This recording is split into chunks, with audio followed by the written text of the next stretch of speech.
মুসলমানের কজন? 3000। ওদের 50,000। মুসলমান বাবাজি, আল্লাহর ক্ষমতা দেখেন, তাকবীরের ক্ষমতা দেখেন। আজ মুসলমানের বাচ্চার গলায় যে কি হয়েছে, খোদার নামের তাকবীর আসে না, অথচ এক তাকবীরই আমাদের জন্য বন্দুকের গুলির চেয়েও সেরা। সিন্ধু নদীর তীরে 3000 সৈন্য হাজির। শুধু মুহাম্মদ বিন কাসেমের হাতে আছে একটা আপনার কিনা তীর আর ধনুক, বাকি সবাই তীরগুলো ফেলে দিয়েছে। ধনুক আর গাছের ডালগুলো বেঁধে ভেলা তৈরি করা হয়েছে।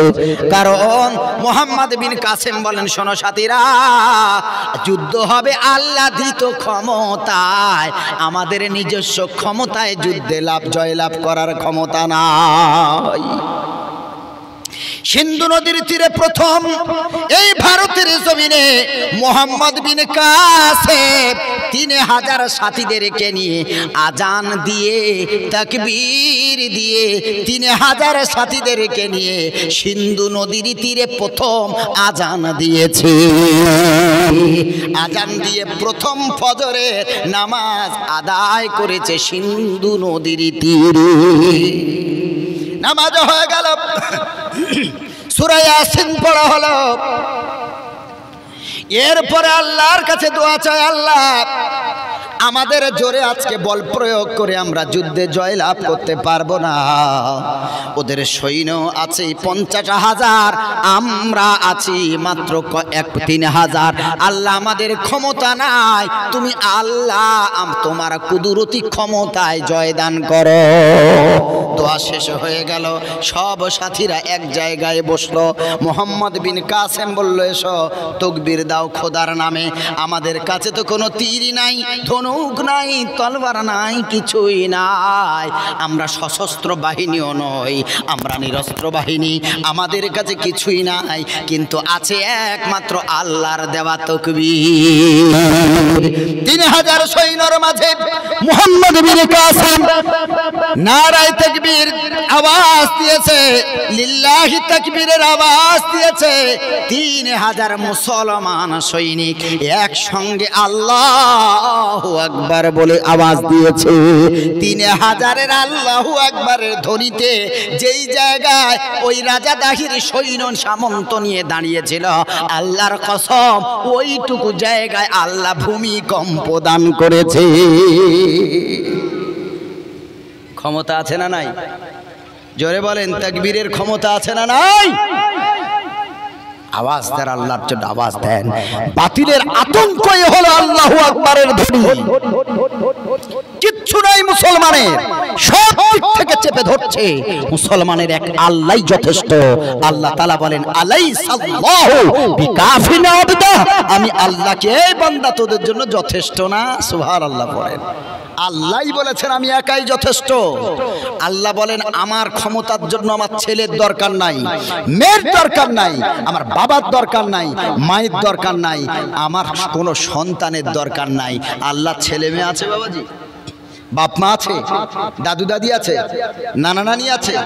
আল্লাহ বলেন, লাম ইয়ালিদ ওয়া লাম ইউলাদ, ছেলেও নাই, মেয়েও নাই, সন্তান নাই, বাপও নাই, মাও নাই, কেউ নাই। তাই বলে আমার কেউ নাই বলে আমি আল্লাহ যে ক্ষমতাহীন, এমনটা কি? আরে পৃথিবীতে মনে করেন একটা ছেলে, তার বাপ নাই, মা নাই, পরিবারে হাল ধরার কেউ নাই, তার পক্ষে কথা বলার কেউ নাই, কিন্তু তার বাপের রেখে যাওয়া জমি সম্পত্তি অনেক আছে, মনে করেন 100 বিঘা জমি, কিন্তু তার হাল ধরার, তার পক্ষে আওয়াজ তোলার কেউ নেই। গ্রামে যারা প্রতিষ্ঠিত মানুষ, এস্টাবলিশ যারা, গ্রামে যারা পলিটিক্যাল লিডার, নেতা, ওর সম্পত্তির উপরে নজর পড়বে না? পড়বে না? জোরে বলেন। ওর তো কেউ নাই, ওর থেকে যদি কেড়ে নিই তো কেউ ওর হয়ে প্রতিবাদ করবে। আমার আল্লাহ তাআলা বলে, পৃথিবীর মানুষ তোমাদের কেউ না থাকলে দুর্বল, আমি আল্লাহ আমার কেউ নাই বলে আমি আল্লাহ দুর্বল না। ওয়ালাম ইয়াকুল লাহু কুফুয়ান আহাদ, আমি আল্লাহ একাই যথেষ্ট। জোরে বলেন সুবহানাল্লাহ। আল্লাহর সমকক্ষ পৃথিবী আসমানের কেউ নাই। আল্লাহর ক্ষমতা অসীম, আল্লাহর ক্ষমতা সসীম না। সুবহানাল্লাহ। তাকবীরে প্রথম তাকবীরে কাজ হয়ে গেল। যারা হাতির উপরে বসেছিল সব মুহাম্মদ বিন কাসেম সহ 3000 সৈন্যর জবানে আল্লাহু আকবারের ধ্বনির বরকতে যারা হাতির উপরে দাঁড়িয়েছিল বসেছিল সব তারা আছাড় খেয়ে জমিনে পড়ে গেছে। এবার মোহাম্মদ বিন কাসেম দেখলেন ঔষধে কাজ হয়েছে। ডাক্তার যখন দেখে যেই পেশেন্টটা ক্রনিক পেশেন্ট, যেই পেশেন্টটা খুব সিচুয়েশন খুব ডিফিকাল্ট, খুব কষ্টকর, ডাক্তার নিরাশ হয়ে গেছে এই রোগ সারবে কিনা জানি না। আল্লাহর নাম করে ঈশ্বর ভগবানের নাম নিয়ে মেডিসিন একটা প্রয়োগ করেছে যে এত তো ডাক্তার দেখিয়েছে, এত রিপোর্ট করেছে, ভালো হয় না।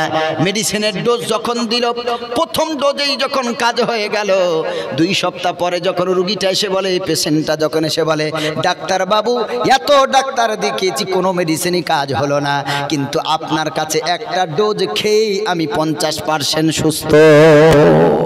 ডাক্তার খুশি হবে না? হবে না? এবার ডাক্তার আস্তে আস্তে ডোজ বাড়াবে। কাজ হয়েছে যখন ডাক্তার খুশি। মোহাম্মদ বিন কাসেম দেখলেন তকবীরের প্রথম তকবীরে যেহেতু কাজ হয়েছে তো আরেকটা ডোজ আবার বাড়িয়ে দিলেন। বলে সাথীরা, প্রথম তকবীরেই তো দেখছি সব উপর থেকে নিচে আছাড় খেয়ে পড়েছে, আরেকটা ডোজ মারো, আরেকটা তকবীর দাও। জোরে বলেন সুবহানাল্লাহ।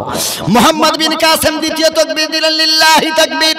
3000 সৈন্য আবার বলে উঠল আল্লাহু আকবার। দ্বিতীয় তকবীর দেওয়ার পর যারা জমিনে পড়ে গিয়েছিল তারা হাঁটু পর্যন্ত মাটিতে গেড়ে গেছে। সুবহানাল্লাহ পড়েন। আল্লাহর ক্ষমতা। বলে আর একটা ডোজ বাড়াও, শেষ ডোজ, লাস্ট ডোজ। এই লাস্ট ডোজেই ফিনিশ হয়ে যাবে। 3 নম্বর তাকবীর বলল, আর একটা তাকবীর দাও।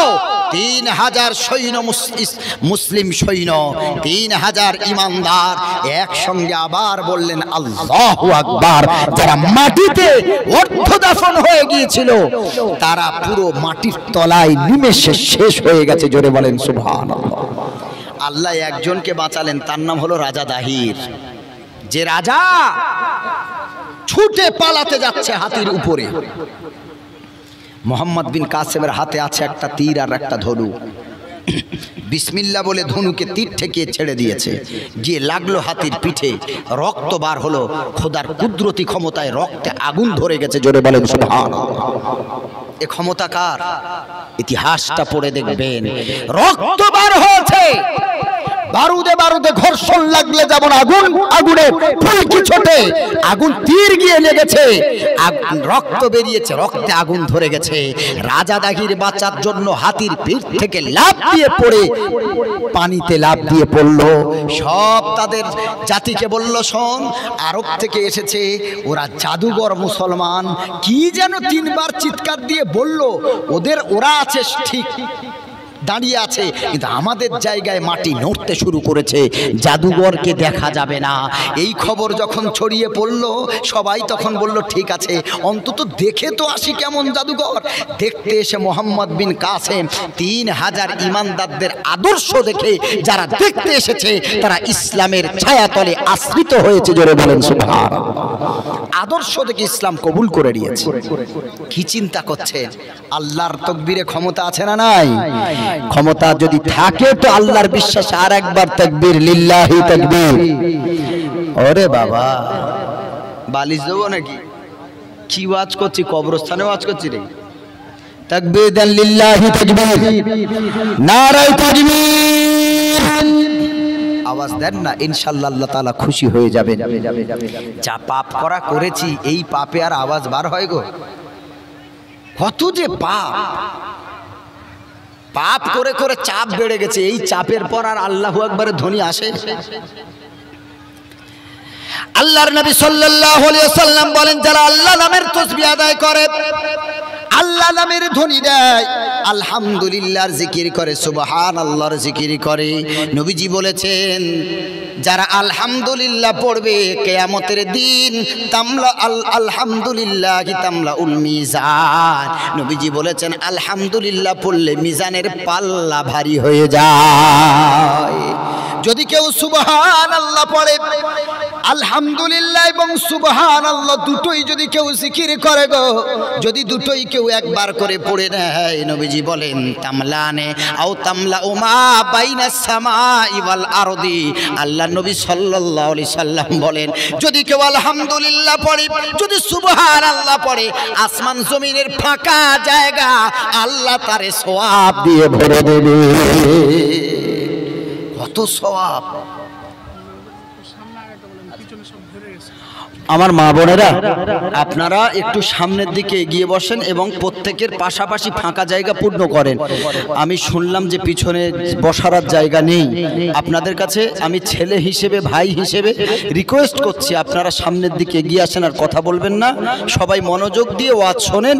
আর একটু আপনাদের যারা বসতে জায়গা পাচ্ছেন, আপনারা একটু পাশাপাশি জায়গা করে দেন, জায়গা করে দেন। আল্লাহ নিজেই বললেন, যারা অপরকে জায়গা করে দেয় আল্লাহ তাকে জান্নাতে জায়গা করে দেয়। সুবহানাল্লাহ পড়েন, জোরে বলেন সুবহানাল্লাহ। আল্লাহ নিজেই বললেন, সম্ভবত 26 পারার আয়াত, সম্ভবত। আল্লাহ রাব্বুল আলামিন বলেন, তাফাসসাহু ইয়াফসাহিল্লাহু লাকুম ওয়া ইযা কিলা নশুযু ফানশুযু ইয়ারফাইল্লাহু লাকুম ফিল জান্নাহ। আল্লাহ রাব্বুল আলামিন বলেন, যখন কোনো মানুষ আরেক মানুষের জন্য খোলা জায়গা ছেড়ে দেবে, বসার জন্য জায়গা করে দেবে, যখন কোনো মানুষ একজনের জায়গা করার জন্য উঠে দাঁড়িয়ে যাবে, নিজের জায়গা ছেড়ে দেবে, আমার আল্লাহ রাব্বুল আলামিন বলেন, ইয়ারফাইল্লাহু লাকুম ফিল জান্নাহ, আল্লাহ তাকে জান্নাতে মর্যাদা দান করবে। একটু জায়গা করে দেন আমার মা বোনেরা, একটু জায়গা করে দেন। আর আমি বারবার রিকোয়েস্ট আবার করছি, সবাই বসে যান, এই ভিতরে এসে বসুন, পাশাপাশি বসুন, ভালো লাগবে আর আমারও ওয়াজ করতে ভালো লাগবে। আমার পরে তো বিখ্যাত ওয়াজির আছেন, তিনি আসবেন, অনেক দামি কথা শোনাবেন। আমি ইনশাল্লাহ একটা হয়তো শেষ করে দেবো ইনশাল্লাহ। প্রায় এত রাস্তা আমাকে যেতে হবে, আমি 2 ঘন্টা, তারপরে হুজুর আসবেন, কিছু কথা রাখবেন ইনশাল্লাহ। এই জন্য বসলে আমার ভালো লাগবে, আর উঠে গেলে আমার মনটা খারাপ হয়ে যাবে। আপনারাই আমার আত্মার মেডিসিন, আপনারাই আমার স্পিরিচুয়াল মেডিসিন, আমার আধ্যাত্মিক ঔষধ। আপনারা উঠে গেলে আমার মন ভেঙে যাবে, আপনারা বসলে আমার মন সতেজ থাকবে। আপনারা থাকবেন না ভাগবেন? বাবাজি থাকবেন না ভাগবেন? থাকবেন তো ইনশাল্লাহ? জি ইনশাল্লাহ। আল্লাহ তাআলা সবর দান করুক, সকলে বলেন আল্লাহুম্মা আমিন। আমি বলেছিলাম যে যদি কেউ জিকির করে, আল্লাহ তাআলার রাসূল বলছেন আসমান আর জমিনের মাঝখানের ফাঁকা জায়গা, এটা কত বছরের দূরত্ব? একটা আরবের উট, একটা আরবের ঘোড়া সকাল থেকে সন্ধ্যা পর্যন্ত অবিরত কন্টিনিউয়াসলি ভাবে দৌড় দেবে। এই সারা দিন দৌড়ালে যে পথ হয়, এটা হবে একদিনের পথ। রাসূল বললেন এই রকম 500 বছরের পথ এই প্রথম আসমান থেকে জমিন, জোরে বলেন সুবহানাল্লাহ। এই জায়গাটা ফাঁকা জায়গা। আমার আপনার রাসূল বললেন, আল্লাহ নামের জিকির, তাকবীর আর সুবহানাল্লাহ, আলহামদুলিল্লাহ পড়লে এই ফাঁকা জায়গাগুলি আল্লাহ তাআলা সওয়াব দিয়ে, নেকি দিয়ে আল্লাহ পরিপূর্ণ করে দেবেন। জোরে বলেন না সুবহানাল্লাহ। এই রকম যদি সামান্য আমল, আলহামদুলিল্লাহ সুবহানাল্লাহ, এইটুকু পড়লেই এত সওয়াব, আল্লাহ অনেক ভালোবাসবেন। এই জন্য করে খুব বেশি বেশি জিকির করবেন, খুব বেশি বেশি জিকির করবেন। সোনার ভাইয়ের আমার, আমি বলেছিলাম সব ক্ষমতা আল্লাহর। আল্লাহর চেয়ে বেশি ক্ষমতা পৃথিবীর জমিনে কোনো নবীর নাই, কোনো অলির নাই, কোনো পীরের নাই, কোনো মাওলানার নাই, কোনো বক্তার নাই, কোনো হাফেজের নাই। আল্লাহ রাব্বুল আলামিন বলেন, ইন্নাল্লাহা আলা কুল্লি শাইইন কাদির। আল্লাহ তাআলা বলেন, সকল ক্ষমতার উৎস আমি আল্লাহ, আমার থেকে ক্ষমতা বেশি আর পৃথিবীর জগতে কারো নাই। আল্লাহ তাআলা বলেন, আল্লাহ মানুষকে ওয়ামা উতিতুম মিনাল ইলমি ইল্লা কালিলা। আল্লাহ তাআলা বলেন, আমি আমার বান্দা বান্দিকে অতি অল্প জ্ঞান দান করেছি। আল্লাহ তাআলা খুব সামান্য জ্ঞান দান করেছেন। এই জ্ঞানের এত উৎকর্ষতা, এই জ্ঞানের এত লেভেল, এই জ্ঞানী হওয়ার পরেও আল্লাহর নবীকে, আল্লাহকে অনেকেই চিনতে পারে না। এত জ্ঞানী হয়েছে, বলছে সব প্রাকৃতিকভাবে হয়েছে, এসবের ঈশ্বর নাই, গড নেই, ভগবান নেই, আল্লাহ নেই, কিচ্ছু নেই, এমনি এমনি এগুলো হয়ে গেছে। তার মানে তারা নাস্তিক। এত জ্ঞানী হয়ে গেছে, আল্লাহর পরিচয় তারা পায় না। কত বড় আল্লাহর চেয়ে যদি ক্ষমতা বেশি হয় তো আল্লাহ তাআলা সূরা লোকমানে 5টা জিনিসের চ্যালেঞ্জ করলেন। কটা জিনিস বলেন? 5টা। আল্লাহ বলে যদি তোমরা আমার চেয়ে বেশি জ্ঞানী হও, তোমরা যদি বড় বিজ্ঞানী হও, তোমরা যদি নাস্তিকতা লালন করো, তাহলে আমার 5টা জিনিসের উত্তর দিয়ে যাবে। আল্লাহ তাআলা চ্যালেঞ্জ করলেন, বান্দা ইন্নাল্লাহা ইনদাহু ইলমুস সাআহ। আল্লাহ তাআলা বলেন প্রথম নম্বর জ্ঞান হলো কিয়ামতের জ্ঞান। কিয়ামত কবে হবে পৃথিবীর কেউ বলতে পারবে বাবাজি? কোনো বিজ্ঞানী বলতে পারবে? কোনো পীর ওলি, কোনো নবী? জি না। কিয়ামতের দিন, কিয়ামত কোন সময়ে হবে এটা কোনো নবীও বলতে পারবেন না। যদি বলেন নবীরাও বলতে পারবে না, যে আমি মনিরুল ইসলাম বলে যাচ্ছি নবীরাও জানতেন না। আমাদের নবী যিনি সব নবীর নবী, শ্রেষ্ঠ নবী, তিনিও কিয়ামত কবে হবে, কিয়ামত কোন সময়ে হবে, নির্দিষ্ট জ্ঞান আল্লাহ তাকে দেন নাই। যদি বলেন হুজুর দলিল আছে যে নবী জানতেন না, আসেন সেই কথাটা কোরআন দিয়ে। কোরআনের থেকে ভালো দলিল আর আছে পৃথিবীতে? জোরে বলেন। হাদিস নিয়ে অনেক কথা আছে, জয়ীফ, হাসান, তারপরে সহি হাদিস, জাল, কত কিছু কথা আছে, কিন্তু কোরআনের ব্যাপারে কোনো কথা আছে নাকি? নিরেট কোরআন মাজিদ, নিরেট। সুবহানাল্লাহ। আল্লাহর নবীকে প্রশ্ন করা হলো, ইয়া রাসূলুল্লাহ আইয়ানা মুরসাহা ফিমা আনতা মিন যিকরাহা ইলা রাব্বিকা মুনতাহা। আল্লাহর নবীকে জিজ্ঞাসা করা হলো, মুহাম্মদ ইয়া রাসূলুল্লাহ কিয়ামত কবে হবে? আল্লাহর নবী ডাইরেক্ট বলে দিলেন, ফিমা আনতা মিন যিকরাহা, এর বর্ণনার সাথে আমি নবী আমার কোনো সম্পর্ক নাই। সুবহানাল্লাহ পড়েন। আম্মা পারা, কোরআনের শেষ পারা, আম্মা পারার 2 নম্বর সূরা, সূরা নাজিয়াতের শেষের দিকে খেয়াল করবেন, একদম শেষের আয়াতের আগের আয়াতগুলো খেয়াল করবেন। নবীজি নিজেই বললেন, ফিমা আনতা মিন যিকরাহা, এর বর্ণনার সাথে আমার কি সম্পর্ক? ইলা রাব্বিকা মুনতাহা, কিয়ামত কবে হবে, পৃথিবী আসমান কবে নশ্বর হবে, ধ্বংস হয়ে যাবে, এটা আমি নবী বলতে পারবো না। এ ক্ষমতা একমাত্র কার? এ জ্ঞান একমাত্র কার? আল্লাহর। সুতরাং কোরআন দ্বারাই আমরা বুঝতে পারলাম যে কিয়ামতের জ্ঞান, কিয়ামত কবে হবে, সুনির্দিষ্ট জ্ঞান আল্লাহর নবীকেও আল্লাহ তাআলা দেন নাই। তার মানে বোঝা গেল নবী যেটা জানতেন না সেটা সাহাবী কি করে জানবেন, তাবেঈন কি করে জানবেন, তাবে তাবেঈন কি করে জানবেন, আর পীর মাশায়েখগণও কি করে জানবেন? কারণ জানতে যদি হতো তো নবীজির ব্যাপার আল্লাহ তাআলা বলেন, ওয়া আল্লামাকা মা লাম তাকুন তা'লাম। ও রাসূল, আপনার অজানা জ্ঞানগুলিকে আমি আল্লাহ ভরপুর করে দান করেছি। জোরে বলেন সুবহানাল্লাহ। আল্লাহ যে নবীর ব্যাপারে বললেন, আল্লামা বিল কলম, রাসূল কলমের মাধ্যমে আপনাকে শিক্ষিত করেছি। শিক্ষিত নবীকে আল্লাহ এই বিষয়টা জানান নেই। তার মানে এই জ্ঞানটা কার? এ ক্ষমতা কার? আল্লাহর। আল্লাহর নবী সাল্লাল্লাহু আলাইহি ওয়াসাল্লাম বলেন, আল্লাহর নবী সাল্লাল্লাহু আলাইহি ওয়াসাল্লাম বলেন, বুইস্তু আনা ওয়াসাতু কাহাতাইন। নবীজি বলেন, আমি এবং কিয়ামত, নবীজি এই দুটো আঙুলটাকে পাশাপাশি তুলে সাহাবীদেরকে বললেন, ও সাহাবীরা, আমি এবং কিয়ামত এই দুটো আঙুল যেমন পাশাপাশি, এমন পাশাপাশি অবতীর্ণ হয়েছি। নবীজির আগমনটাই হলো কিয়ামতের প্রথম লক্ষণ। কারণ আমার নবীর পরে আর কোন নবী আসবে? আর কোন দ্বিতীয় নবী হবে? নবী দাবি করবে অনেকে। রাসূল বলেছেন, দাজ্জালুনা কাযাবুনা মিন করিবুম মিন 30। আল্লাহ রাসূল বললেন, আমি চলে যাবার পর 30 জন ভণ্ড নবী, তারা মিথ্যা নবী দাবি করবে। 30 জন। তার ভিতরে বাংলাদেশে কতজন করে নিল? গোলাম আহমদ কাদিয়ানী আমাদের ভারতের, সম্ভবত আপনাদের মুর্শিদাবাদের, সেও বলেছিল আমি নবী। ভণ্ড নবী নবী বলেছেন যে আমি নবী, আনা খাতামুন নবিয়্যিন লা নবিয়্যা বাদি, আমি হলাম সব নবীদের শেষ নবী, আমার পরে আর কোন নবী আসবে না। তার মানে এই যুগটাই হলো শেষ যুগ, আখেরি নবীজির যুগটাই হলো শেষ যুগ, এরপর আর কোন যুগের আবির্ভাব হবে না। তার মানে কিয়ামত আর নবী একসঙ্গে এসেছেন। আল্লাহ রাব্বুল আলামিন আবার বলেন ইকতারাবাতিস সাআতু ওয়াশাক্কাল কমার। আল্লাহ রাব্বুল আলামিন বলেন কিয়ামতের দ্বিতীয় লক্ষণ হলো চাঁদ ফেটে যাবে, চাঁদ দ্বিখণ্ডিত হয়ে যাবে। ও মুসলমান, মুর্শিদাবাদের মুসলমান, লালগোলার ভবানীপুরের মুসলমান জানতে চাই, আপনারা তো সবাই জানেন কাফেরেরা যখন নবীজির নবুয়তের প্রমাণ চেয়েছিল তখন বলেছিল মুহাম্মদ রে তোর আঙুলের ইশারায় তোর কথায় যদি চাঁদটা ওর পুরো গোটা চাঁদটাকে সম্পূর্ণ চাঁদটাকে যদি আলাদা আলাদা ভেঙে ফেলতে পারিস তাহলে আমরা তোকে নবী বলে মেনে নেব।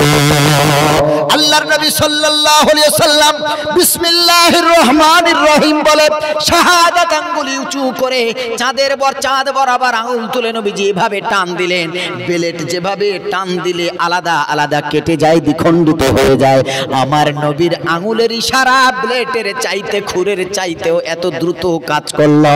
নবীজির এক ইশারাতে গোটা চাঁদ আলাদা আলাদা হয়ে গেছে। ভাইরা আমার, আল্লাহর কোরআন বলছে ইকতারাবাতিস সাআতু, কিয়ামত নিকটবর্তী। ওয়ানশাক্কাল কমার, যেহেতু চন্দ্র দ্বিখণ্ডিত হয়ে গেছে সেই হেতু আর বেশি দেরি নাই কিয়ামতের। নবীজি কিয়ামত কবে হবে তা তো তিনি জানেন না, তিনি বলেননি, কিন্তু কিয়ামতের পূর্বে কি কি ঘটবে, কি কি হলে কিয়ামত কাছাকাছি বুঝে নেবে এ কথাটা আল্লাহ রাসূল জানতেন, সব সাহাবীদেরকে রাসূল শিখিয়ে দিয়েছে। কিয়ামত কবে হবে সেটা নবী বলেননি, কিন্তু কিয়ামত হওয়ার আগে কি কি ঘটবে এটা নবীজি সাল্লাল্লাহু আলাইহি সাল্লাম বলে গেছেন। নবীজি আসার পর থেকে আর কিয়ামত পর্যন্ত যা যা ঘটবে রাসূল সব বলে গেছেন। জোরে বলেন সুবহানাল্লাহ। কত বড় জ্ঞানী মানুষ! কোন সালে কে রাজা হবে, কে দায়িত্ব পাবে সেটাও নবীজি বলে গিয়েছিলেন, তবে সে হাদিসগুলো গোপন করা হয়েছে। হযরত আলী রাদিয়াল্লাহু তাআলা আনহু বলেন আমার কাছে 2 ব্যাগ এমন হাদিস আছে যেগুলো বললে আমার কল্লা চলে যাবে, সেগুলো আমি বলতে পারবো না। তারপরে বোঝা গেল হযরত আলী রাদিয়াল্লাহু তাআলা আনহু তিনি বলতে চাইলেন যে কোথায় কে রাজা হবে, কোন সালে হবে, কিভাবে ঘটবে সব নবীজি বলে গেছিলেন, সবগুলো তিনি প্রচার করেননি।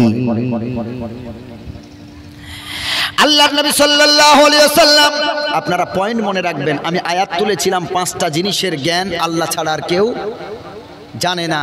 প্রথমটা কিয়ামত, ওইটাকে ধরেছি, এটা যদি শেষ করতে পারি তো দ্বিতীয়টা ধরবো ইনশাআল্লাহ। আল্লাহর নবী সাল্লাল্লাহু আলাইহি ওয়াসাল্লাম ওয়াজ করছেন, একজন সাহাবী এসে জিজ্ঞাসা করলেন মাতা সাআ ইয়া রাসূলুল্লাহ, কিয়ামত কবে হবে? নবীজি উত্তর দিলেন না, ওয়াজ শেষ করলেন। শেষ করার পরে নবীজি বললেন মানিস সাইল, প্রশ্নকারী কোথায়? কম, উঠে দাঁড়াও। প্রশ্নকারী উঠে দাঁড়ালো। আল্লাহর নবী সাল্লাল্লাহু আলাইহি সাল্লাম বলেন ও প্রশ্নকারী, কি তোমার প্রশ্ন আছে বলো। এরপর ওই প্রশ্নকারী সাহাবী বললেন ইয়া রাসূলুল্লাহ মাতা সাআ, কিয়ামত কবে হবে? আল্লাহর নবী বললেন শোনো, ইযা ফুজিআতিল আমানাতু ফান্তাজিরিস সাআ, যেই সমাজে যখন দেখবে মানুষ আমানতকে খেয়ানত করছে তখন কিয়ামতের আর বেশি দেরি থাকবে না। আমানত বোঝেন? আমানত মানে বিশ্বাস। আমানত মানে কি বলেন? বিশ্বাস। যেই সমাজে মানুষ মানুষকে বিশ্বাস করবে না, এক কারখানায় 2 ভাই কাজ করে, 2 ভাই এক কারখানার মালিক, 2 ভাই কাজ করে, এ ভাই ওর উপরে বিশ্বাস নাই, টাকা চুরি করে নিয়েছে, বিশ্বাস উঠে গেছে। ভাই দুঃখ করে বলে হায় রে, বাইরের লোককে দায়িত্ব দিলাম না, তুই আমার মায়ের কলিজার সন্তান, আমার ভাই, তাই তোরে দায়িত্ব দিলাম, তুই আমার সাথে এই বেঈমানিটা করতে পারলি, আমার সাথে আমানতের খেয়ানত করতে পারলি। রাসূল সাল্লাল্লাহু আলাইহি সাল্লাম বলেন কিয়ামতের পূর্বে মানুষ আমানতকে দাম দেবে না, আমানতকে খেয়ানত করে দেবে। এরপর আল্লাহর নবীর সাহাবী তিনি বললেন কাইফা ইদাওয়াতুহা ইয়া রাসূলুল্লাহ, আমানতের খেয়ানত বলতে কি বোঝাচ্ছেন? আল্লাহর নবী বলেন ইদা উসনিদাল আমরু ইলা গায়রি আহলিহি ফান্তাজিরিস সাআ। ও সাহাবী শুনে নাও, যেই সমাজে দেখবে অযোগ্যরা যোগ্যের চেয়ারে বসেছে, ফান্তাজিরিস সাআ, তখন আর কিয়ামতের আর দেরি থাকবে না, অপেক্ষা করবে। অযোগ্যরা যোগ্যের চেয়ারে বসবে। খুব খেয়াল করে ওয়াজ শোনেন। এলাকার সদস্য হয়েছে, পার্টির নেতা হয়েছে, এক কলম লেখাপড়া জানে না, সে আবার প্রতিনিধি হয়েছে। হয় না হয় না বলেন? 8-10 ভাই, বাবার বিশাল সম্পত্তি, এলাকায় অনেক পাওয়ার আছে, ভোটে দাঁড়িয়েছে, মিথ্যা প্রতিশ্রুতি দিয়েছে, মানুষ বিশ্বাস করে ভোট দিয়ে তাকে নেতা বানিয়েছে। জিতে যাওয়ার পর মানুষের বিশ্বাসের সাথে খেয়ানাত করেছে। এমনটা করে না আপনারা বলেন? জি, হাদিস তো 1500 বছর আগের হাদিস, তো নির্ভেজাল সহিহ হাদিস। নবীজি বলেছেন আমানতকে খেয়ানত করা হবে, বিশ্বাসকে নিয়ে খেলা করা হবে। আর যেই চেয়ারে বসার যোগ্য যার নাই, সেই চেয়ারে জনগণ মূর্খকে নেতা বলে মেনে নিয়ে ওই চেয়ারে বসাবে। বর্তমান পরিস্থিতির দিকে খেয়াল করেন। ইদা উসনিদাল আমরু ইলা গায়রি আহলিহি। আল্লাহর নবী সাল্লাল্লাহু আলাইহি ওয়াসাল্লাম বলেন মাখাফাতা শাররিহি, মূর্খকে নেতা বানানো হবে, ওই মূর্খ নেতা হয়ে যাবে। আর মূর্খকে ভয় পাবে শিক্ষিতরা, ইমানদারেরা, নামাজিরা, আলেমেরা। মূর্খ নেতাকে ভয় পেয়ে চলবে। বর্তমানে হয় টাকার গরম, পার্টির গরম, নেতা হয়েছে, অ্যাসিস্ট্যান্ট রেখে দিয়েছে, মাধ্যমিক পাস, উচ্চ মাধ্যমিক pass, BA pass, MA pass, assistant রেখে দিয়েছে। মাস গেলে 20-25 হাজার টাকা মাইনে দেবে। কারণ গ্রামের মানুষরা কখন রেসিডেন্সিয়াল সার্টিফিকেট চাইবে, কখন কোন সার্টিফিকেট চাইবে। ওখানে তো লেখালেখির কাজ, ওখানে তো স্টাম্প মারার কাজ। ও তো এক কলম লেখাপড়া করেনি, তো লিখবেটা কি? অ্যাসিস্ট্যান্ট রেখে দিয়েছে, সব ফর্মগুলো ও ফিল আপ করে। বলো গো লাল গলার মুসলমান, কথাটা বর্তমানে মিলছে না বলেন? সব এলাকার সদস্য শিক্ষিত, স্কুলের বাউন্ডারিতেও পা দেয়নি জীবনে, 4 পাসও করেনি। ও হয়েছে এলাকার লিডার, এলাকার নেতা, সদস্য। কি আশ্চর্য কথা! রাসূল বলেছেন যেই চেয়ারে বসার যোগ্যতা যার নাই, মানুষ তাকে সেই চেয়ারে টেনে বসাবে। আর আল্লাহ রাসূল সাল্লাল্লাহু আলাইহি সাল্লাম বলেন মানুষ তাকে নেতা বলে মেনে নেবে। মুসলমান বাবাজি, বর্তমানে দেখেন সেগুলো হচ্ছে কিনা।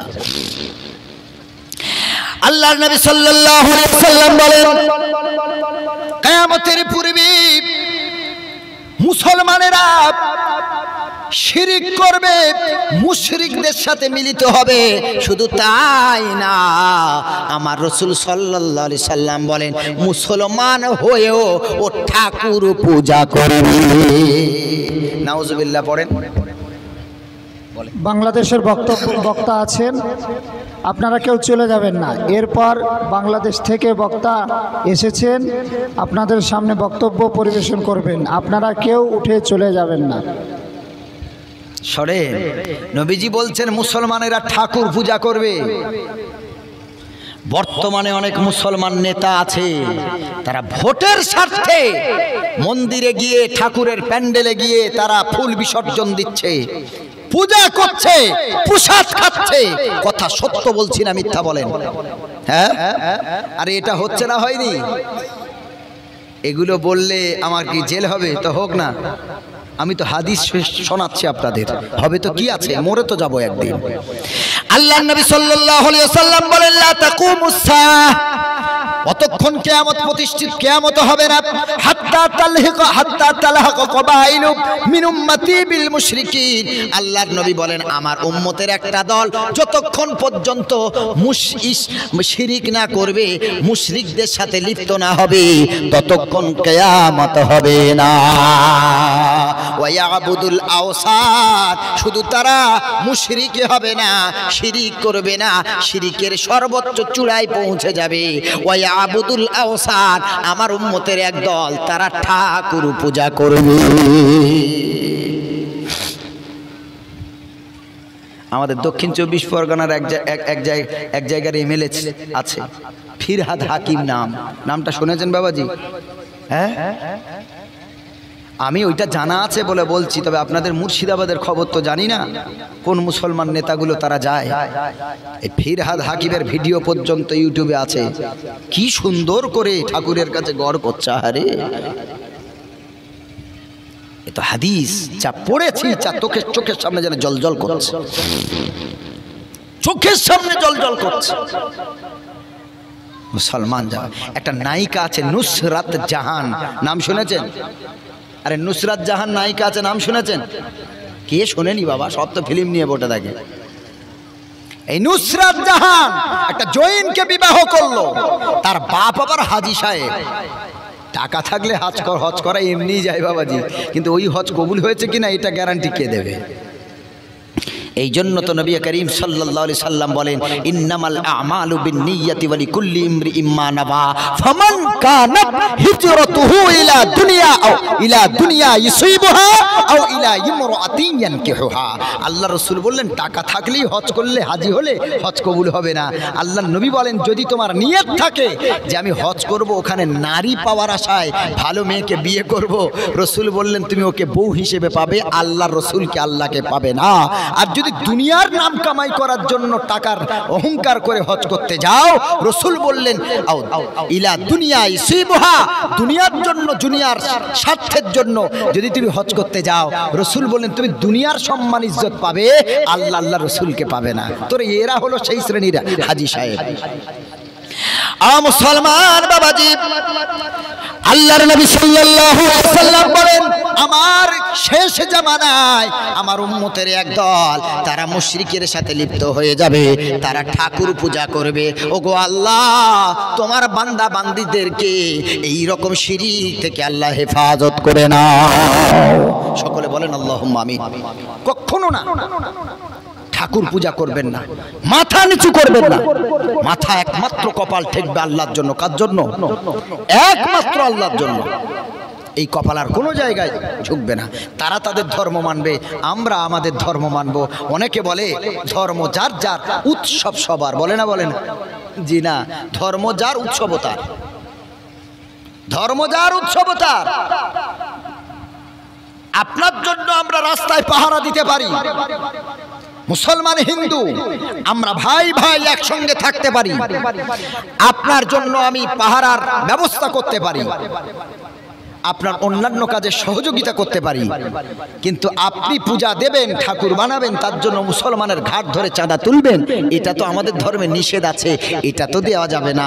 বাকি সশরীরে যতটুকু আপনার জন্য করার ততটুকু আমরা করতে রাজি আছি।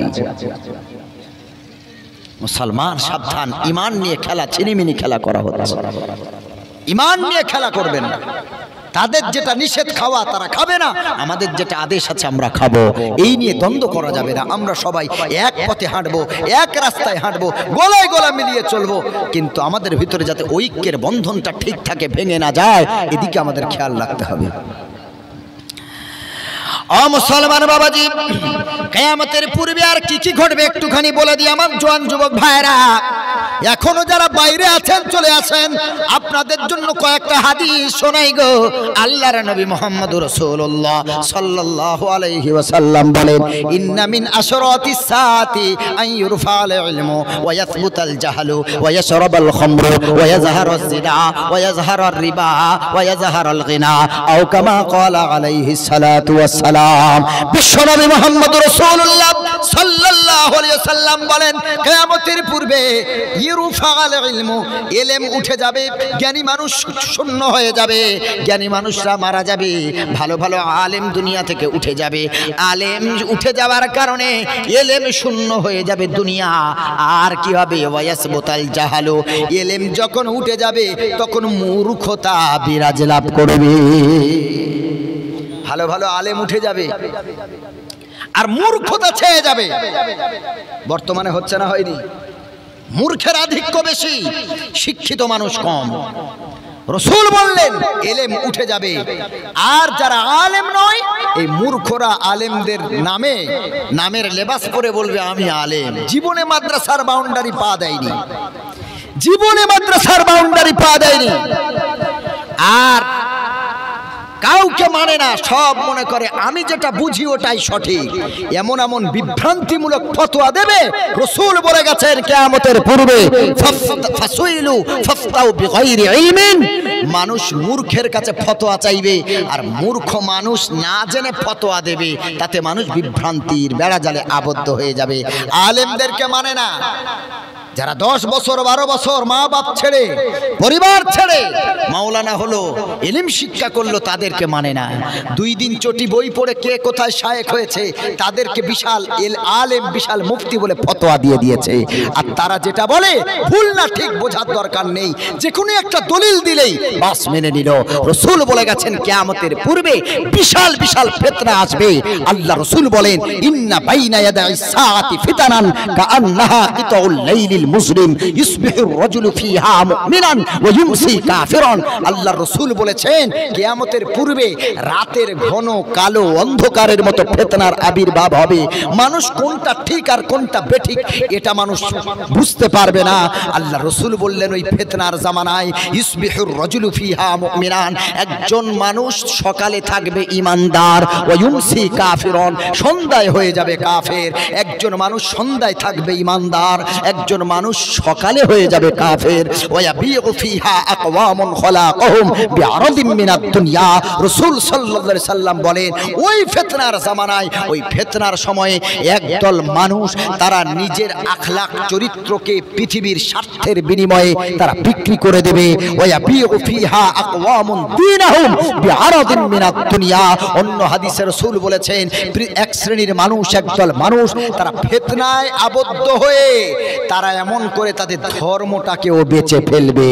বর্তমানে হচ্ছে না, হয়নি বলেন? কি যে ফিতনা, না তলায় হাত বাঁধবো, না ওপরে, না গলায়, না চোখে, কোথায় হাত বাঁধবো, শুধু ফিতনার ফিতনা। 20 রাকাত পড়বো, না 10 রাকাত পড়বো, না 8 রাকাত পড়বো, না 36 পড়বো, শুধু ফিতনা। আমলের খোঁজ নাই, ফিতনা শুরু। আমল নাই, শুধু হিংসা আর হিংসা। যে যেটা আমল করছেন, যে যে হাদিস পেয়েছেন আমল করেন, ফিতনা কেন করেন? এ বলে ওর পিছনে নামাজ হবে না, এ বলে ওর পিছনে নামাজ হবে না। না ভাই, ফিতনা করবেন না। যে যে হাদিসটা পেয়েছে সে সেই হাদিস আমল করুক, কোনো বাধা নেই। আমল দেখবেন আল্লাহ। মনটাকে ঠিক করেন। ইন্না আকরামাকুম ইনদাল্লাহি আতকাকুম। কোরআন মাজিদে সূরা হুজুরাতের ভিতর আল্লাহ তাআলা বলেন 26 নম্বর পারায়, কে কোন গোত্রের ছিলে, বংশের ছিলে, ওয়াজআলনাকুম শুউবান ওয়া কবাইলা লিতাগারাফু ইন্না আকরামাকুম ইনদাল্লাহি আতকাকুম। আল্লাহ বলেন আমি পৃথিবীতে তোমাদের বংশ আলাদা করেছি, গোত্র আলাদা করেছি পৃথিবীর পরিচয়ের জন্য। তোমার কবরে গোত্র আর বংশ দেখে বিচার করা হবে না, তোমার বিচার হবে ইনদাল্লাহি আতকাকুম। তোমার ভিতরে শ্রেষ্ঠ কারা, আল্লাহর কাছে আল্লাহকে ভয় করে চলেছে কারা, আল্লাহ তাকওয়াওয়ালা হয়েছে কারা, এটা দেখে বিচার করা হবে। জোরে বলেন সুবহানাল্লাহ।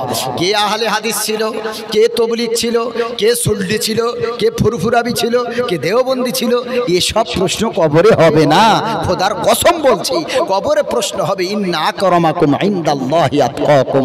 আল্লাহ বলেন অবশ্যই তোমাদের ভিতরে শ্রেষ্ঠ মানুষ ওই মানুষ ইনদাল্লাহি, আল্লাহর নিকটে, আতকাকুম, তোমাদের ভিতরে খোদা ভীরুতা যার ভিতরে সবচেয়ে বেশি আছে।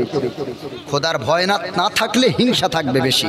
আল্লাহর ভয় করেন, আমল করেন, যে যা আমল করছেন, দ্বন্দ্ব করবেন না, হিংসা করবেন না, আর বলবেন না যে আমি যেটা করছি আমারটাই ঠিক তোরটা ভুল। এই ধারণাটাই ভুল। আমি যে পথে আছি ওইটা ঠিক, তোরটা ভুল না।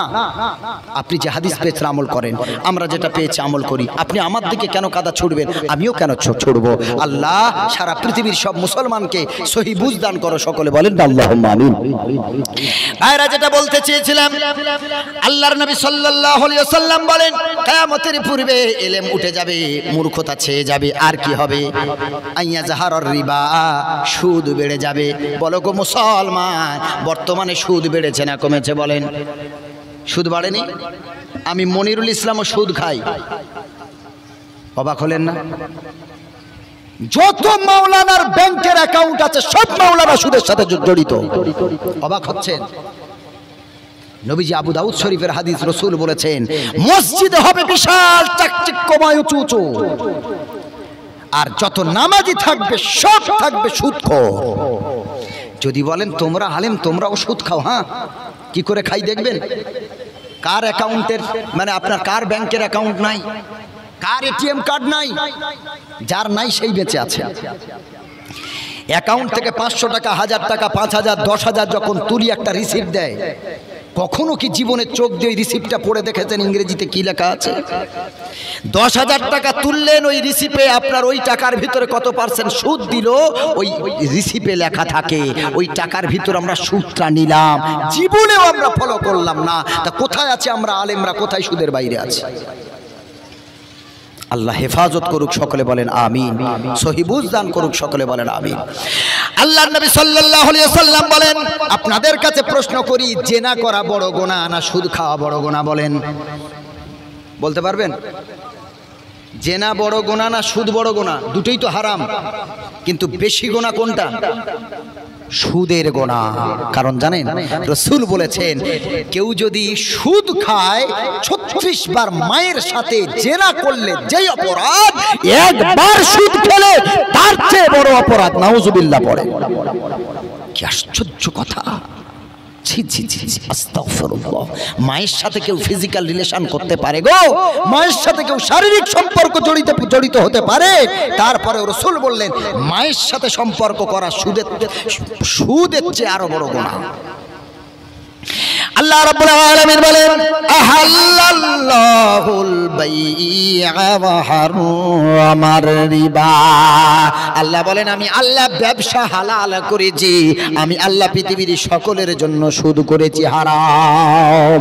আবার আল্লাহ রাব্বুল আলামিন বলেন, ইয়া আইয়ুহাল্লাযীনা আমানু তাকুল্লাহা ওয়া দারু মা বাকিয়া মিনার রিবা ইন কুনতুম মুমিনিন ফাইন লাম তাফআলু ওয়া লা তাফআলু। আল্লাহ রাব্বুল আলামিন বলেন, শোনো গো, যারা পৃথিবীতে ঈমানদার হবে তারা কখনো সুদের সাথে জড়িত থাকবে না। আল্লাহ বলে, আমি আল্লাহ, আমাকে ভয় করো আর সুদের অংশ ছুঁড়ে ছুঁড়ে ফেলে দাও। পারবো সুদ ছাড়তে ইনশাল্লাহ? বন্ধন, লোন আর যা আছে, মুসলমানের সন্তান ব্যাংকে চাকরি করতে পারে না, হারাম। যে কোনো মুফতি সাহেবের কাছে ফতোয়া নেন, ব্যাংকে চাকরি মুসলমান করতে পারে না, পারে না, পারে না। পৃথিবীর যত চাকরি আছে করতে পারে, ব্যাংকে চাকরি মুসলমানের সন্তান করতে পারে না। অ্যাকাউন্টেন্স নিয়ে পড়াশোনা করেছেন, কমার্সের ছাত্র, আপনি কমার্স নিয়ে পড়াশোনা করেছেন, আপনি ব্যাংকে চাকরি করবেন? আপনার নামাজ, রোজা, হজ, যাকাত, দান, সাদকা খোদার কসমে একটাও কবুল হবে না। কেন জানেন? রাসূল সুদের ব্যাপারে 4টে কথা বললেন। নাম্বার 1, লাআনাল্লাহু আকিলার রিবা ওয়া মুকিলাহু ওয়া কাতিবাহু ওয়া শাহিদাইহি। রাসূল বলেছেন, যে সুদ খেলো তার উপরেও আল্লাহর অভিশাপ, আল্লাহর লানত। ওয়া মুকিলাহু, যে সুদ খাওয়ালো, সুদ ও খায়নি কিন্তু দিয়েছে, রাসূল বললেন তার উপরেও আল্লাহর লানত, এটা হারাম। নাম্বার 3, ওয়া কাতিবাহু, সুদের যে লেখক থাকবে, আপনি কত তারিখে নিলেন, ক তারিখ পর্যন্ত নিলেন, যে লিখে রাখবে, রাসূল বললেন তার উপরেও আল্লাহর লানত, অভিশাপ। ও শাহিদাইহি, আর সুদের যারা সাক্ষী থাকবে, রাসূল বললেন এই সাক্ষীরাও আল্লাহর অভিশাপের আওতায়, নাউজুবিল্লাহ পড়েন। এখন যারা ব্যাংকে চাকরি করে, কম্পিউটারে টাইপিং করে না, করে না? হ্যাঁ, কে ক টাকার লোন নিচ্ছে, কত বছরের জন্য লোন নিচ্ছে, মাসে কত টাকা করে পে করবে, পরিশোধ করবে, সবগুলো তার অ্যাকাউন্টে লেখা থাকে না, থাকে না? সবগুলো কম্পিউটারে লিখে রাখতে হয় না, হয় না? রাসূল বলেছেন, বা কাতিবাহু, যে লেখক তার উপরেও আল্লাহর অভিশাপ। তাহলে কি করে ব্যাংকের চাকরিটা হালাল হতে পারে? মুসলমান ব্যাংকের চাকরি করবে না, সব চাকরি করবে। আল্লাহ বোঝার তৌফিক দান করুক, সকলে বলেন আমিন। আল্লাহ তাআলা বলেছেন, কিয়ামতের দিন এক শ্রেণীর মানুষ তারা সোজা হয়ে দাঁড়াতে পারবে না, শুধু এভাবে টলবে, সোজা হয়ে দাঁড়াতে পারবে না। মনে হয় মাথা ঘুরছে, বিপি হাই হয়ে গেছে, অথবা বিপি লো হয়ে গেছে, প্রেসার হাই অথবা লো, এমন ভাবে তারা নড়বে। সব মানুষরা দেখবে এরা এভাবে সোজা হয়ে দাঁড়ায় না, কারণে এরা নড়ে কেন? গিয়ে যখন দেখতে যাবে বলবে এরা পৃথিবীর সব থেকে চরম সুদখোর। আল্লাহ রাব্বুল আলামিন বলেন আল্লাযীনা ইয়াকুলুনার রিবা লা ইয়াকুমুনা ইল্লা কামা ইয়াকুমুল্লাযী ইয়াতাখাব্বাতুহুশ শাইতানু মিনাল মাস। আল্লাহ তাআলা বলেন যারা সুদখোর হবে কিয়ামতের দিন, মুসিবতের দিন, তারা সোজা হয়ে দাঁড়াতে পারবে না, টলমল টলমল করবে, যেন মনে হবে শয়তান তাদেরকে ভর করেছে। আল্লাহ মুসলমান জাতিকে সুদ থেকে হেফাজত করো, সকলে বলে আমিন। নাম্বার 3, রাসূল বলেছেন ইয়াজহারাত জিনা, পৃথিবীর জমিনে কিয়ামতের পূর্বে জেনা বেড়ে যাবে। ঈদের নামাজ পড়ে কে কার মেয়েকে নিয়ে বাইকে তুলে চলে যাচ্ছে আল্লাহ ছাড়া কেউ জানে না। সারা মাস রোজা করেছে, গার্লফ্রেন্ডের সাথে দেখা করতে পারে না, বলে রমজান মাস, এত করে বলে সোনা তুমি দেখা করো, বললো না রে সোনা, রমজান মাসে তোর সাথে দেখা করতে পারবো না, রমজানটা শুধু শেষ হতে দে, ঈদের নামাজের সালাম ফেরাবো, খুতবাও শুনবো না, তাড়াতাড়ি তোর সাথে মিট করবো আগে। ওর বাবার সাথে গলা মেলালো না, কথা সত্য না মিথ্যা? আপনারা যুবকরা মেলান। ঈদের নামাজ হয়ে গেল, মোনাকা বাবার করলো না, বন্ধুদের করে না, ওর টার্গেট আমার গার্লফ্রেন্ড এসেছে, তার সাথে মোলাকাত। ঈদের দিনে বাবার কথা ভুলে গেল, দাদার কথা ভুলে গেল, ভাইয়ের কথা ভুলে গেল, ঈদের নামাজ পড়ে বাইকটা স্টার্ট দিয়ে তাড়াতাড়ি চলে গেল গার্লফ্রেন্ডকে ঈদের সেলামি দিতে হবে, কিছু হাত খরচ দিতে হবে, গার্লফ্রেন্ডের কপালে একটা চুমু দিয়ে বলবে আজ ঈদের মতো পবিত্র দিনে ওরে সোনা তোর কপালে পবিত্র চুমু দিলাম। নাউজুবিল্লাহ পড়েন। বলে আমাদের মতো ভালোবাসা পবিত্র ভালোবাসা, ওরে শয়তান, ভালোবাসা পবিত্র, বিয়ে করনি ওই ভালোবাসা পবিত্র। ঈদের দিন চুমু খেয়ে বলছে এই পবিত্র চুমুটা আজকে ঈদের দিন তোমার উপহার হিসেবে দিলাম। নাউজুবিল্লাহ পড়েন। কি আশ্চর্য কথাবার্তা। চুমু খেয়ে হাতে টাকা দিচ্ছে 1000 1500, ওর মায়ের কপালে একটা চুমু দিয়ে 500 টাকা দিতে পারলো না ও। ঈদের দিন সালাম ফিরিয়ে খুতবা শুনে আব্বাকে ডাকলো না, আব্বা তুমি আমাকে কত কষ্ট করে বড় করেছো, কোলে পিঠে করে নিয়ে এসো আব্বা, আজকে বন্ধুকে আগে মোয়ানাকা করবো না, গলায় গলা মিলবো না, তুমি বেঁচে আছো, এসো এই জায়গাটা তোমার হক আগে, তুমি এসো আমার গলায়। আব্বার সাথে কটা যুবক ঈদের নামাজ পড়ে গলা মিলেছে? কটা যুবক মায়ের কপালে চুমু দিয়ে কিছু পয়সা হাদিয়া দিয়েছে? এই দুটো কাজ করতে পারলে বাবার চোখে পানি আসতো, ভালোবাসার পানি, মোহব্বতের পানি, মায়ের চোখের কোনায় পানি আসতো। কটা যুবকে আমল করেছে? আলহামদুলিল্লাহ, আল্লাহর শুকর। আমি মনিরুল ইসলাম শিক্ষার জন্য বলছি, আজ থেকে প্রায় 4-5 বছর আগে এই কথাটা যখন আমার মাথায় এসেছে যে আমি ঈদের দিন আমি ঈদের নামাজ পড়ে কাদের সাথে বুক মেলাচ্ছি, আমার বাপের হক তো সবার আগে। আমি যেই দিন থেকে আমার মাথায় এটা এসেছে, ওই বছর থেকে আজও পর্যন্ত আমি ঈদের সালাম ফিরে আমার বাবার আগে কারোর সাথে গলা মেলাই না। আমি বাবার সাথে গলা মেলাই আগে, তারপরে মায়ের কপালে চুমু দিয়ে কিছু পয়সা দিই। মা এবছরও যখন এটা করেছি আমার মা ঝরঝর করে কেঁদে ফেললো। আমার আব্বাকে গলা জড়িয়ে যখন সালাম করে বললো, আব্বা সারা বছর যদি কোনো ভুল করে থাকে মাফ করে দিও। আল্লাহর কসম, অতগুলো লোকের সামনে আমার আব্বা আমাকে গলা জড়িয়ে ধরে ঝরঝর করে কাঁদছে। এইরকম জায়গা আপনারা কেন হারাচ্ছেন? ও যুবকেরা, পৃথিবীতে বাপ মায়ের মনে কষ্ট দিয়ে চোখে পানি জড়িয়ে খোদার কসম যদি কোটিপতিও হও, ওই রকম 1 পয়সার মূল্য আল্লাহর কাছে থাকবে না। তুমি যত সাদকা করো, তুমি যত মসজিদে দান করো, তুমি যত মাদ্রাসায় দাও, তুমি যত গরিব এতিম দুস্থ দরিদ্র অসহায় নিপীড়িত নির্যাতিত বিধবাকে পাশে যদি তুমি দাঁড়াও আর বাপ মায়ের মনে যদি কষ্ট দাও, খোদার কসম তোমার কোনো ভালো আমল আল্লাহ কবুল করবেন না। কারণ রাসূল বলেছেন ফাহাবিতুতা আমালুকুম, বাপ মা নারাজ থাকলে পৃথিবীর কোনো ভালো আমল আল্লাহ দরবারে কবুল হয় না। এজন্য করে যাদের বাপ মা বেঁচে আছে, আমার রাসূল বলছেন পয়সা যদি খরচ করতে হয়, ইনকাম করা টাকা যদি খরচ করতে হয়, কুল মা আনফাকতুম মিন খায়রিন ফালিল ওয়ালিদাইন ওয়াল আকরাবিন, প্রথম টাকা পয়সা খরচ করবে আব্বা মায়ের পিছনে। নাম্বার 2 তার পরিবারের পিছনে। জোরে বলেন সুবহানাল্লাহ। আব্বা মায়ের পিছনে খরচ করে দেখুন, আল্লাহ পৃথিবীটাই জান্নাত বানিয়ে দেবেন ইনশাআল্লাহ। তবে যার বাপ মদ খায়, নেশাগ্রস্ত, ওই বাপের কথা আমি বলছিলাম। তাকে ভালোবাসবেন কিন্তু খরচের টাকা হাতে দেবেন না। ইনকামের সব টাকা হাতে দেবে, মদ খেয়ে উড়িয়ে দেবে। যারা সুস্থ সবল বুদ্ধির অধিকারী, ব্রেনের অধিকারী, এই রকম পিতাকে কখনো কষ্ট দেব না ইনশাআল্লাহ পড়েন। হায় রে পৃথিবীর যুবক, নিজের সন্তানের যদি রোগ হয় তো দামি দামি ডাক্তার দেখায়, চাইল্ড স্পেশালিস্ট, 1000 টাকা ফিস, 1500 টাকার ঔষধ, আবার কত টেস্ট আছে। নিজের সন্তানের ব্যাপারে দামি ডাক্তার দেখাচ্ছে 1000 টাকা ফিস দিয়ে। বহু পরিবার আছে তারা নিজ বাবা মায়ের শরীর অসুস্থ হলে তারা ওই গরিব মানে এলাকার কোয়াক ডাক্তার, গ্রামীণ চিকিৎসক, তাদের কাছে 100 টাকা হাতে দিয়ে পৌঁছে দেয়, আব্বা মা ডাক্তার দেখিয়ে এসো। কথা ঠিক বলছি না ভুল বলেন? আল্লাহ হেফাজত করুক, সকলে বলেন আমিন। কটা পর্যন্ত বলেন? একটু দরুদ শরীফ পড়েন। আল্লাহুম্মা সাল্লি আলা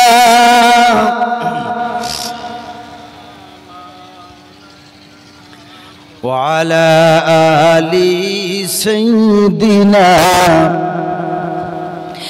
আচ্ছা মাগো বলো দেখি রাত্রি কেন কালো, আর সুরজি মামা কোথা থেকে পেল এত আলো?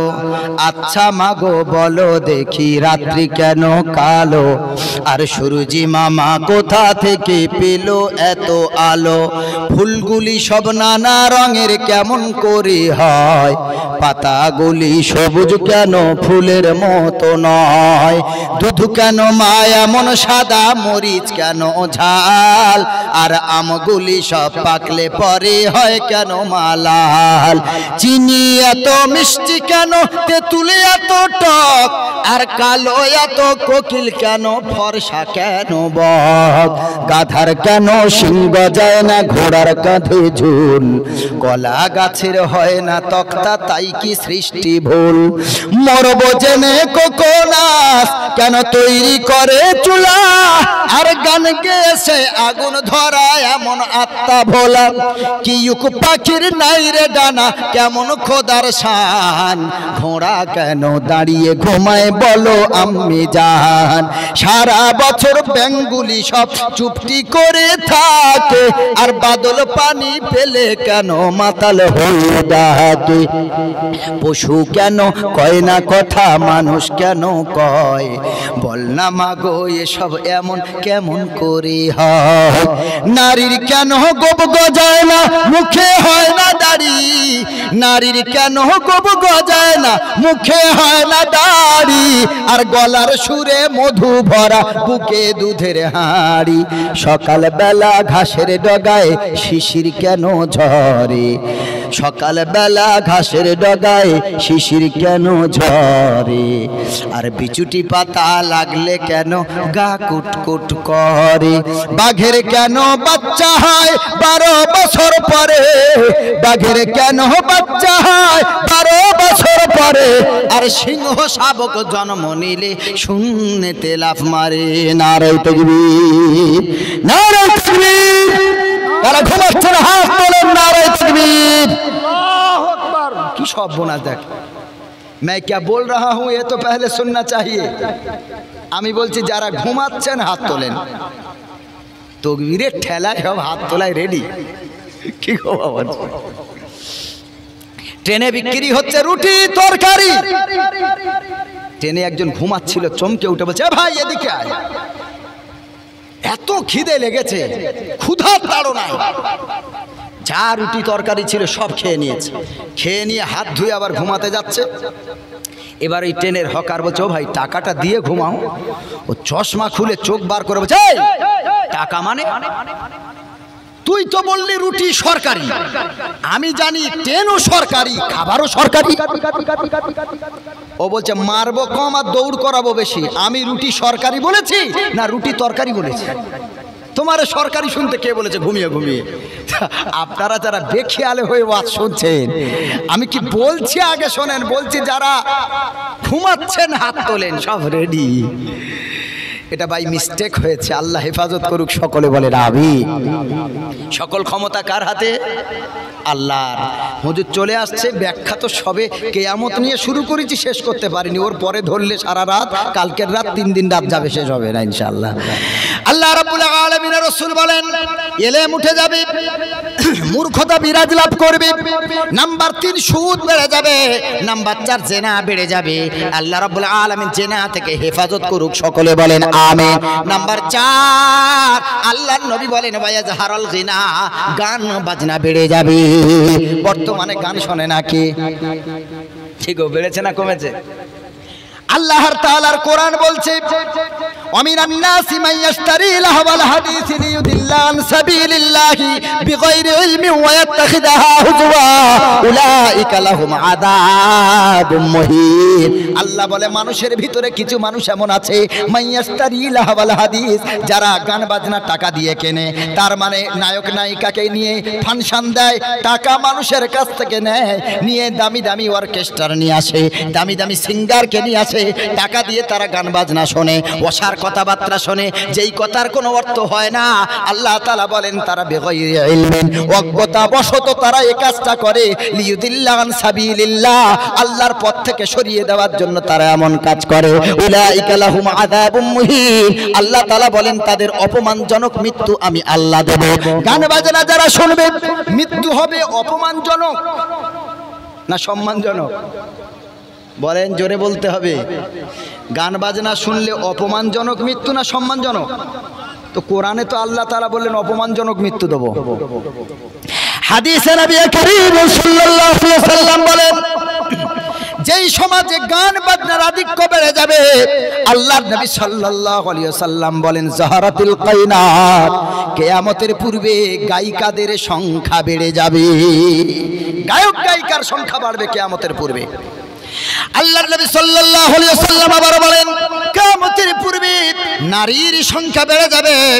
আনতাকসুরান নিসা ওয়া ইয়াকিল্লার রিজাল, রাসূল বলেছেন কিয়ামতের পূর্বে সব দেশে নারীদের সংখ্যা বাড়বে, পুরুষের সংখ্যা কমবে। লিখামসিনা ইমরাতান আল কাইয়িমুল ওয়াহিদ, রাসূল বলেছেন কিয়ামতের পূর্বে একটা পুরুষ 50টা নারীর দায়িত্ব নেবে। একটা পুরুষ কটা নারীর? হাদিসে আছে কটা? 50টা নারীর দায়িত্ব নেবে কিয়ামতের পূর্বে একটা পুরুষ। ও মুসলমান বাবাজি, হুজুর চলে এসেছে। যুবকরা ঘরে একটা বউ আছে, বাইরে কটা আছে আল্লাহ ছাড়া কেউ জানে না। মোবাইলে ফেসবুকে হোয়াটসঅ্যাপে কটা বউ আছে আর গার্লফ্রেন্ড আছে কেউ জানে না। এজন্য রাসূল বললেন একটা পুরুষ 50টা নারীর দায়িত্ব নেবে। ভাইরা আমার, এটা বলে শেষ। আমি যেটা বলতে চেয়েছিলাম, ও যুবকেরা শোনো, আমার দাদু ভাই আব্বা জানেরা যারা আছেন, এই হাদিসটা আপনাদের সন্তানদেরকে শোনাবেন। আমার নবী সাল্লাল্লাহু আলাইহি ওয়াসাল্লাম বলেন কিয়ামতের পূর্বে লা তাকুমুস সাআ হাত্তা তাকসুরাজ জালাজিল, অতক্ষণ কিয়ামত হবে না যতক্ষণ ঘন ঘন ভূমিকম্প না হবে। রাসূল বলেছেন কিয়ামতের আগে 3টে বড় বড় ভূমিধস হবে। খসফুম বিল আরব, খসফুম বিল মাশরিক, খসফুম বিল মাগরিব, খসফুম বিল মাশরিক, খসফুম বিজাজিরাতিল আরবি। আল্লাহর নবী বলেন কিয়ামতের পূর্বে 3টে বড় বড় ভূমিধস হবে। একটা হবে পূর্বাঞ্চলে, একটা হবে পশ্চিমাঞ্চলে, আর একটা হবে আরবের উপদ্বীপে। আল্লাহর নবী সাল্লাল্লাহু আলাইহি ওয়াসাল্লাম বলেন ভূমি এই বড় বড় 3টে ভূমিধস না হওয়া পর্যন্ত কিয়ামত হবে না। আমাদেরই পাশের রাজ্য উত্তরাখণ্ডে ভূমিধস এখনো চলছে। 200টা পরিবারকে ভারত সরকার সরিয়ে দিল। পাশাপাশি নদী নাই, পাহাড় নাই, কিছুই নাই। কি করে ভূমিধস হলো? ভূমিকম্প আলাদা, ভূমিধস আলাদা। ভূমিধসটা নিচের দিকে সোজাসুজি বসে যায়। ওরে মুসলমান, পাশের রাজ্য উত্তরাখণ্ডে ভূমিধস। এই ভূমিধস কতটা এলাকা নিয়ে জুড়বে আল্লাহ ছাড়া কেউ জানে না গো। এটা হলো আযাব, আযাব, আযাব। আমার রাসূল বলেন যেই সমাজে পাপ বেড়ে যাবে, গুনাহ বেড়ে যাবে, গান বাজনা, জেনা, মদ বেড়ে যাবে, রাসূল বলেন ওই সমাজে ভূমিধসের শাস্তি আসবে। 3 ধরনের শাস্তি যারা পৃথিবীর জমিনে গান বাজনা নিয়ে